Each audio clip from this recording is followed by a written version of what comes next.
दोस्तों, राजा विक्रमादित्य अक्सर रात में वेश बदलकर अपनी प्रजा के हालात जानने निकलते थे।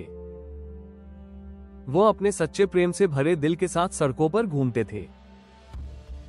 एक रात जब वो अमृत बेला में घूमते हुए शहर के चक्कर लगा रहे थे, उन्होंने देखा कि एक युवा लकड़हारा एक पेड़ पर चढ़ रहा है। उसकी आंखों में जीवन की आशा और मेहनत की चमक थी। लेकिन तभी अचानक एक भयंकर भालू उस पेड़ पर चढ़ने लगा। राजा ने आश्चर्य से देखा कि भालू कैसे उस पेड़ पर चढ़ रहा है, क्योंकि यह आमतौर पर भालू की आदत नहीं होती। युवा लकड़हारे ने जब भालू को देखा तो उसकी धड़कनें तेज हो गई। डर के मारे उसने पेड़ की शाखा छोड़ दी और सीधे धरती पर गिर पड़ा। उसकी जान चली गई। वहीं भालू ने पेड़ से नीचे उतरते ही अपनी असली पहचान बदल ली और एक खूबसूरत लड़की का रूप धारण कर लिया। राजा विक्रमादित्य दूर से यह नजारा देख रहे थे। उनका मन जिज्ञासा से भर गया। वो सोचने लगे, ये लड़की अब क्या करेगी। कुछ ही समय बाद राजा के दो सैनिक जो रात की गश्त पर थे वहां पहुंचे। संयोगवश वे असली भाई थे। छोटे भाई की नजर जब उस खूबसूरत लड़की पर पड़ी तो उसने बड़े भाई से कहा, भाई देखो कितनी सुंदर लड़की बैठी है, मुझे तो शादी करनी है। बड़े भाई ने कहा, नहीं, जब तक मैं हूं तुम उससे शादी नहीं कर सकते, मुझे पहले उसका हाथ मांगना चाहिए। छोटे भाई ने तुरंत विरोध किया, मैंने उसे पहले देखा है, इसलिए मैं उससे शादी करूंगा। दोनों भाइयों के बीच बहस बढ़ गई। अंततः बड़े भाई ने सुझाव दिया, हम क्यों ना उससे पूछे, जो भी उसे पसंद आएगा वो उससे शादी कर लेगा। जब दोनों भाई उस खूबसूरत लड़की के पास पहुंचे, बड़े भाई ने पूछा, हे सुंदरी, तुम कौन हो और यहाँ क्या कर रही हो। लड़की ने जवाब दिया, मैं पास के गांव में रहती हूँ और अपने पति की खोज में इस जंगल में घूम रही हूँ। छोटे भाई ने पूछा, तुम्हारा पति कहाँ है? अगर तुम चाहती हो तो हम तुम्हारी मदद कर सकते हैं। लड़की ने मुस्कुराते हुए कहा, मैं अभी अविवाहित हूँ और एक योग्य व्यक्ति की खोज में हूँ। छोटे भाई ने गर्व से कहा, हम दोनों भाई अभी अविवाहित हैं, तुम चाहो तो किसी एक से शादी कर सकती हो। लड़की ने एक शर्त रखी, मैं उससे ही शादी करूंगी जो तुम दोनों में से सबसे बहादुर और शक्तिशाली होगा। ये सुनकर दोनों भाइयों में लड़ाई शुरू हो गई। अपनी बहादुरी साबित करने के लिए उन्होंने अपनी तलवारें निकाली और एक दूसरे को घातक चोटें पहुंचाई। अंततः दोनों भाइयों ने एक दूसरे को मार डाला और लड़की ने खौफनाक तरीके से हंसते हुए एक दिशा में चलना शुरू किया। राजा विक्रमादित्य जो दूर से ये सब देख रहे थे, एक कदम और बढ़ते हुए उस लड़की का पीछा करने लगे। लेकिन इस घटना ने उनकी सोचने की शक्ति को जकड़ लिया। सूरज की किरणें धीरे धीरे चमकने लगी, पर राजा विक्रमादित्य अपनी भूख और प्यास को भूल चुके थे। उनकी जिज्ञासा उस रहस्यमयी लड़की के बारे में जानने की थी। लगभग 200 कदम चलने के बाद राजा विक्रमादित्य की आंखें फिर से चौंधी आ गई। अब उस खूबसूरत लड़की ने अपना रूप बदलकर एक जहरीले नाग का रूप धारण कर लिया।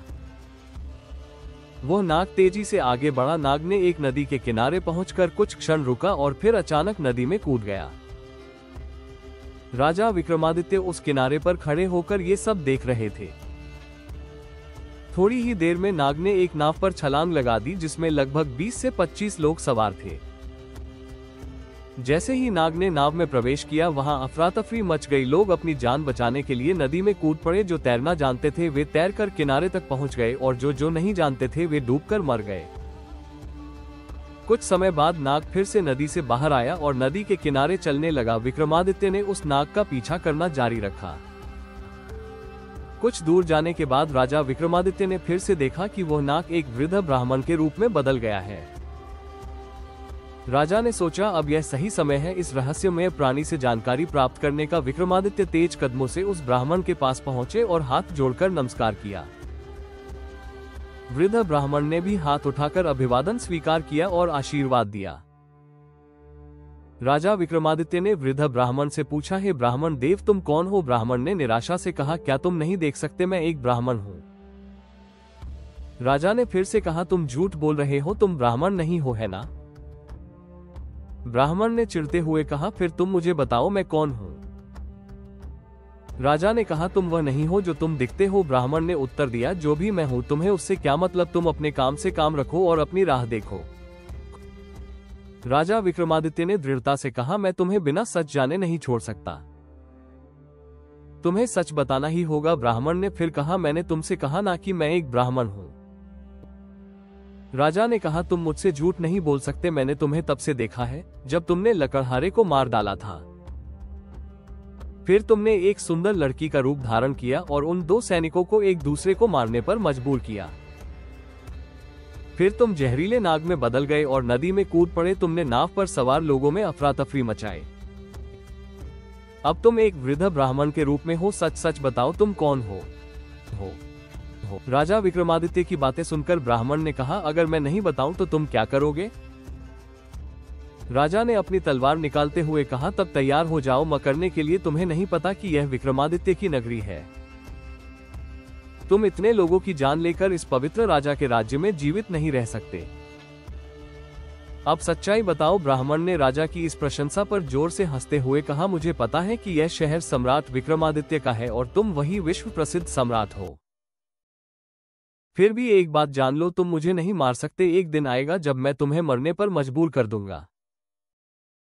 राजा विक्रमादित्य उसकी बातों को सोचने लगे, जो इस भेष में भी मुझे पहचानता है वो साधारण व्यक्ति नहीं हो सकता। फिर उन्होंने थोड़ी विनम्र दिखाई और कहा, अब जब तुमने मुझे पहचान लिया है, कृपया मुझे बताओ कि तुम सच में कौन हो? ब्राह्मण ने कहा, तुम एक राजा हो और राजहट पर अड़े हुए हो, इसलिए मुझे तुम्हें सारी बातें बतानी पड़ेगी, मगर तुम मेरी बातों में विश्वास नहीं करोगे। इसलिए सबसे पहले मुझे तुम्हें बताना होगा कि मैं कौन हूं। तो हे राजा, ब्राह्मण ने कहना शुरू किया, अब ध्यान से सुनो कि मैं कौन हूं और तुम्हारी राजधानी में क्यों आया हूं।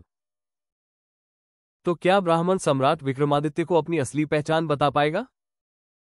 क्या छुपा है उसकी असली कहानी में? अगले भाग का बेसब्री से इंतजार करें। अगर आपको ये कहानी पसंद आई हो तो कृपया लाइक, सब्सक्राइब और अपनी राय देने के लिए कमेंट जरूर करें।